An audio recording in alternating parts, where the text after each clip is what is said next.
Somewhere beneath the restaurants and boutique shops of today's West End London, history is buried, and tonight we're going to dig it up.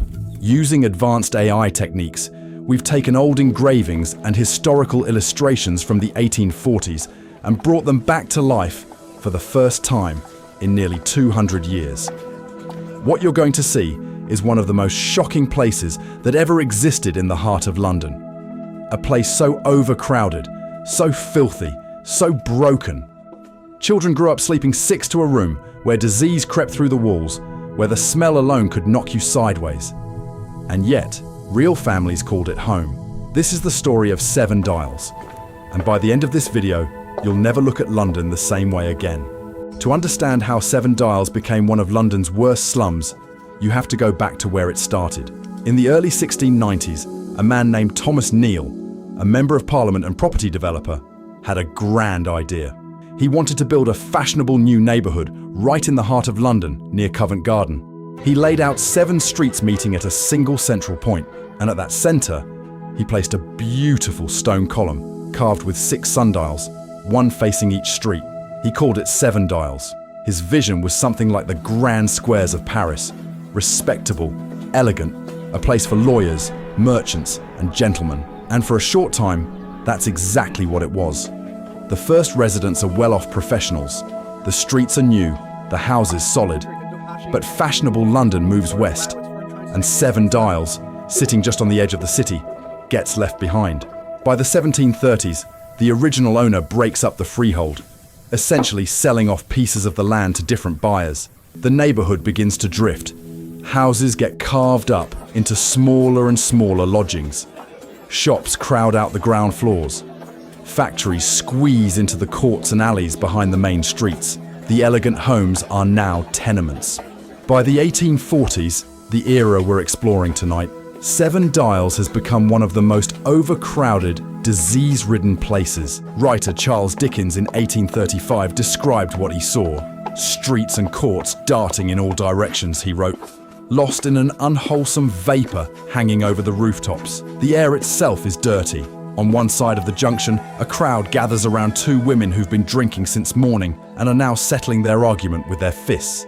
Neighbours lean out of upstairs windows, taking sides. On the other side, men in dusty work clothes lean against posts, not because they have nothing to do, but because there is nothing to do. There are no jobs today, maybe not tomorrow either. Every corner of the Dials has a pub or a gin shop. Gin is cheaper than water. A penny gets you enough to forget, at least for an hour. The streets are loud. Street sellers hawk old clothes, old shoes, scraps of food. Children are everywhere.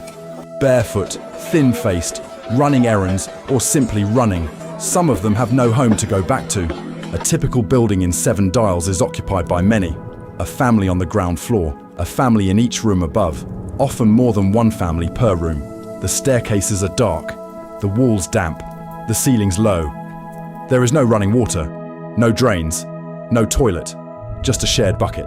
Dickens described one family fighting with the floor above them, the family above fighting with the floor above them, the Irishman in one corner coming home drunk and starting on everybody, the woman in the back screaming at everything. It sounds funny, but it's the sound of people living in impossible conditions. Too many lives packed into too little space, all of them trying to survive. By this point in the 1840s, 7 Dials has a very large Irish community. By the 19th century, the area was sometimes called Little Dublin, filled with Irish families who had come to London looking for work and found themselves squeezed into the cheapest, worst housing the city had to offer. Many were terribly poor before they even arrived. 7 Dials in the 1840s isn't only a slum, it's also a place with a voice.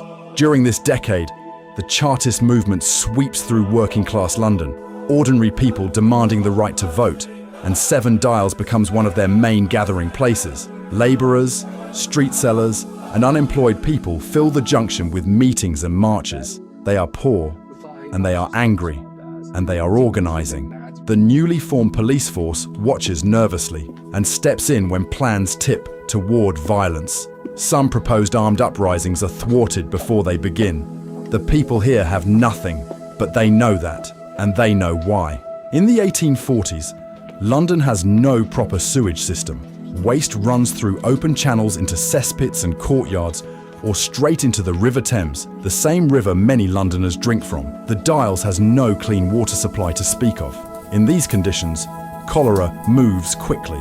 Typhus and tuberculosis are everywhere. Children are especially vulnerable. In this period across England, nearly 1 child in 3 doesn't reach the age of 5. Henry Mayhew interviews London's poor face-to-face and publishes their stories. Reformers and social investigators begin walking into the slums, some out of genuine compassion, some from curiosity, some driven by the fear that disease and unrest might spread beyond the rookeries and into respectable London. Slowly, the argument shifts. Reformers push for change, some fight for better housing, others fight for public sewers. By 1851, sewers are finally laid in the area. It's a beginning, but poverty in Seven Dials and St Giles deepens before it improves, even as the population slowly starts to fall. The people simply get pushed somewhere else. The fate of Seven Dials as a slum is sealed not by charity, but by the bulldozer. In 1889, Shaftesbury Avenue was cut through the northwest side of Seven Dials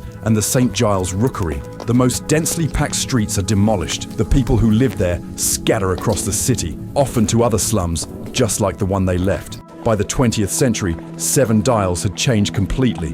The slum is gone. The streets that remain are filled with warehouses, small businesses, markets. Eventually it becomes what it is today, a conservation area, a fashionable corner of Covent Garden, full of boutiques and restaurants and tourists who have no reason to imagine what once stood here. The column at Seven Dials still stands today, just as Thomas Neal intended 300 years ago. The tenements, the courts, the gin shops, the families packed 6 to a room. All of it is gone. You can walk through Seven Dials on a Saturday afternoon and feel nothing of it at all. People who lived there were Londoners. They worked, argued, drank, starved. They lived through conditions that most of us today can barely imagine.